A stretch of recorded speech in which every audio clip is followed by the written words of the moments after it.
Jak and Daxter: The Precursor Legacy. What an amazing game. It was released on December 3rd, 2001, being Naughty Dog's first title made for the PlayStation 2, and boy did it make an impression. Jak and Daxter pushed the PS2 to its limits. It was the first game to ever have a seamless open world, and it would run at 60 frames per second.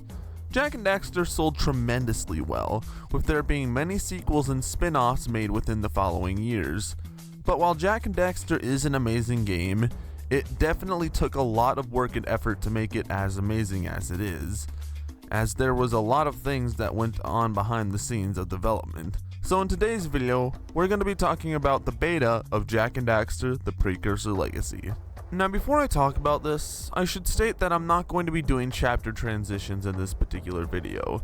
I normally would in an attempt to compartmentalize each segment of the video for a more pleasing viewing experience, but the thing about Jak 1 is that there isn't a whole lot of information about the pre-release versions. Jak and Daxter had a pretty steady development cycle, at least compared to the other games I've talked about on this channel. But let me know what you guys think. Do you guys like the chapter transitions, or would you rather me remove them for future uploads? Let me know in the comments below. With that said, let's get started talking about the beta of Jak and Daxter: The Precursor Legacy. Now, the development for what would become Jak and Daxter would begin in 1999 under the codename Project Y. This project would start with only 2 programmers, as the rest of them were busy finishing their current project, which was Crash Team Racing. Eventually, after CTR was finished, the rest of the team went to work on Jak and Daxter. Jak and Daxter would be published under Sony Computer Entertainment rather than their last publisher, which was Universal Interactive, who was currently tarnishing the Spyro and Crash series at this time. The goal from the beginning was to make a seamless open world with little to no loading screens. However, since this hadn't been done before, Naughty Dog co-founder Andy Gavin had to create an entirely new engine based off a new programming language he invented called Goal. While Goal helped the engine manage the open world idea, it did come with one big, tiny, huge major flaw. Since the programming language was brand new and only Andy Gavin knew how to use it, any changes that had to be done to the engine had to come directly from him. The development for the game itself didn't happen until late into the project, due to the tremendous amount of time and work that had to go into the engine itself. As for character designs, both Jak and Daxter received various design changes throughout development, starting with a few anthropomorphic designs for Jak made by Charles Zembillis before Bob Raffi made what would become Jak's final look, and Zembillis would make the final design for Daxter. There was also supposed to be a third protagonist that was said to be more of a pet-like character. However, this was cut early in development due to the team wanting to focus on 2 strong characters. A lot of early design ideas were in place, most of which didn't make it into the final game.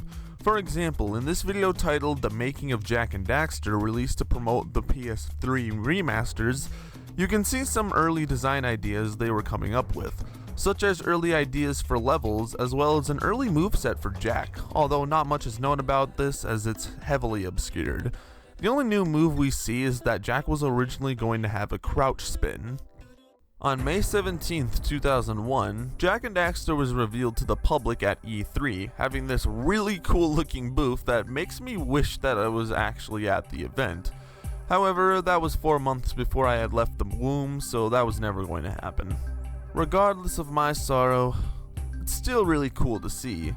Now, while many E3 builds of games have been preserved over the years, Jak and Daxter sadly is not one of them and is currently lost media.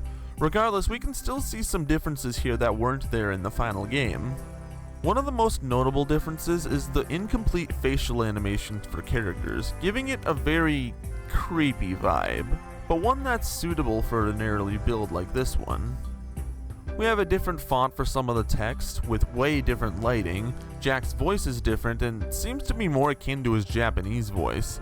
There's a different sound for collecting orbs. Also, according to the presenter in this early gameplay video, power cells were originally supposed to be called fuel cells. However, this could have just been a misunderstanding on the presenter's part. While it's unknown how long the demo would have lasted for, judging by some of the early gameplay footage, or lack thereof, It seems like you are going to explore the first section of the game all the way up to Rock Village, where I assume the demo ends. Also, apparently you are going to collect 18 power cells instead of 20 to get into Lava Crater. Sadly, that's all that can be said about this demo, as there isn't a lot of footage of it online. However, later down the line, Naughty Dog released a public demo of the game. However, this particular demo only had one level, Misty Island.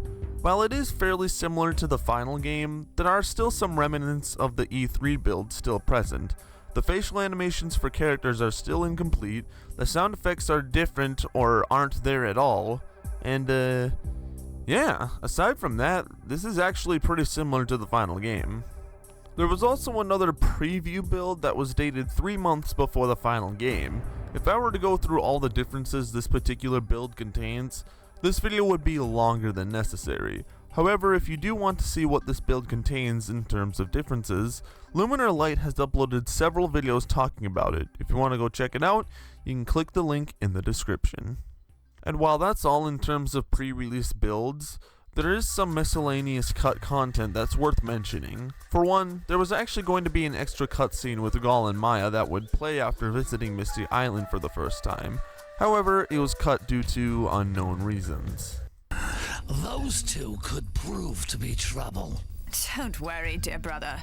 I'll dispatch my lurker army to deal with them. Just make sure they don't get too close to our northern operations. I doubt they'll get that far, but if they do, a surprise will be waiting for them in Rock Village.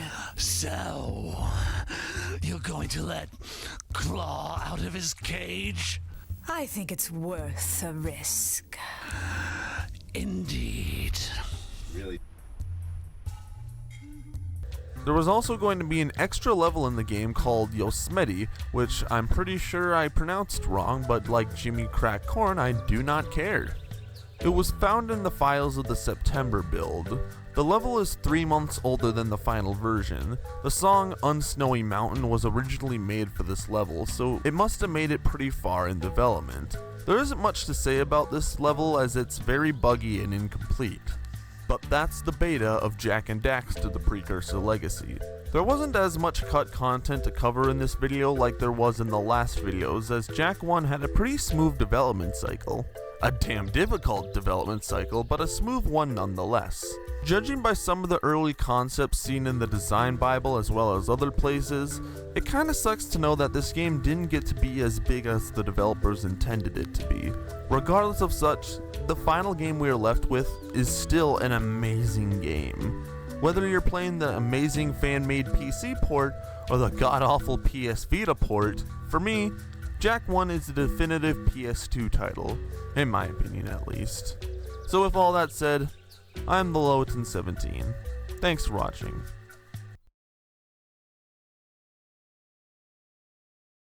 Welcome to the beginning slate. I lied, we're not at the beginning slate, it's the end slate.